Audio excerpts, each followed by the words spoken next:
আমাদের এবারের ট্যুর ছিল ভোলা জেলায়। প্রথমেই আমরা আমাদের অফিসার্স মেসে গিয়ে উঠি ভোলায়। এরপর আমরা রাতের খাবার এসপি ভাইয়ের বাসায় খেয়ে পরদিন সকালে ঘুম থেকে উঠে আমরা অফিসার্স মেসেই নাস্তা করি। ভাবি আমাদের জন্য নাস্তা পাঠিয়েছিল, আমাদের যাওয়ার সময় ছিল না। এরপর আমরা চর কুকরি মুকরি এবং চর ফ্যাশনের উদ্দেশ্যে রওনা করি।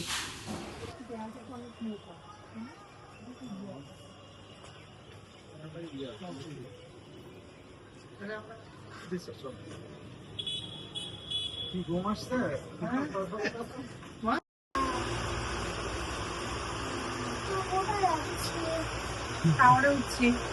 চিটাগাং গিয়েছো নাকি টাওয়ারে? হ্যাঁ গেছিলাম তো।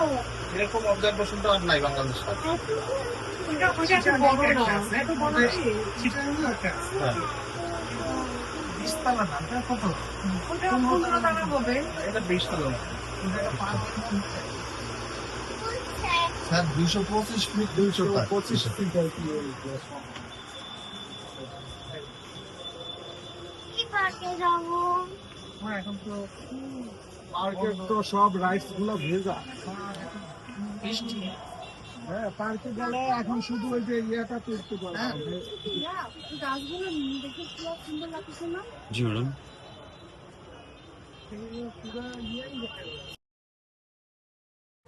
বরিশাল বিভাগের উপকূলীয় জেলা ভোলার চরফ্যাশন উপজেলা শহরে দক্ষিণ পূর্ব এশিয়ার সুউচ্চ জ্যাকব টাওয়ার সংলগ্ন চরফ্যাশন কেন্দ্রীয় খাসমহল জামে মসজিদ অবস্থিত।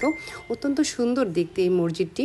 দেয়ালে সিরামিকের ইটের গাঁথনির ফাঁকে ফাঁকে ঢুকছে প্রকৃতির নির্মল বাতাস। এই মসজিদে কোনো এছি নেই এবং মাকড়সার আকৃতির কাচের গম্বুজ ভেদ করে সূর্যের আলোকরশ্মি ছড়াচ্ছে মসজিদ দূরে। গ্রাউন্ড ফ্লোর সহ 3.5 তলার 4000 মুসল্লি একসাথে নামাজ পড়তে পারে। এখানে মহিলাদের নামাজ পড়ার ব্যবস্থা রয়েছে। পাখির চোখে আমরা চরফ্যাশন উপজেলা দেখছিলাম।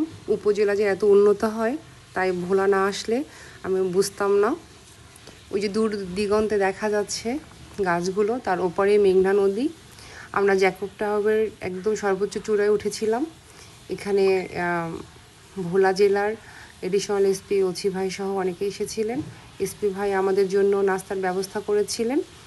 আমরা খুব সুন্দর উপভোগ করছিলাম, বাচ্চারা অনেক মজা পাচ্ছিল। তো এই টাওয়ারটা উপমহাদেশের মধ্যে সবচেয়ে উঁচু টাওয়ার। আমি আগে কখনো এত উঁচু টাওয়ারে উঠিনি। বাচ্চারা দেখছিল, খুব মজা পাচ্ছিল। এখানে একটি ছোট্ট দোকান রয়েছে যেখানে চিপস, চকলেট, আইসক্রিম। এবার আমরা যাই বেতুয়া লঞ্চ ঘাটে। বেতুয়া লঞ্চ ঘাটটি বাংলাদেশের মধ্যে খুব পরিচ্ছন্ন একটি লঞ্চ ঘাট।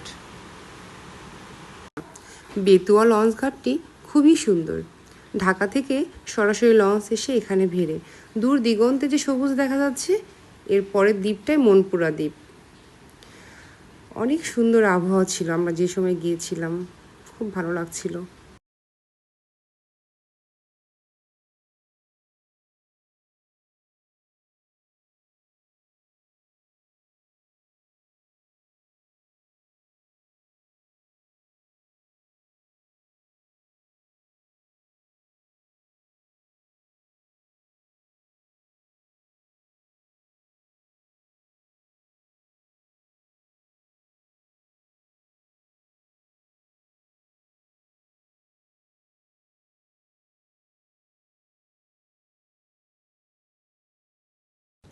বেতুয়া পর্যটন কেন্দ্রটি অনেক সুন্দর।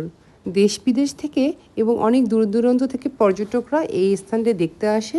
এখানে একটি সুন্দর রিসোর্টও দেখেছি, খাবারের হোটেল ছিল। আমরা যে সময় গিয়েছিলাম সেই সময় বন্ধ ছিল। তো ধন্যবাদ। Thanks for watching my video.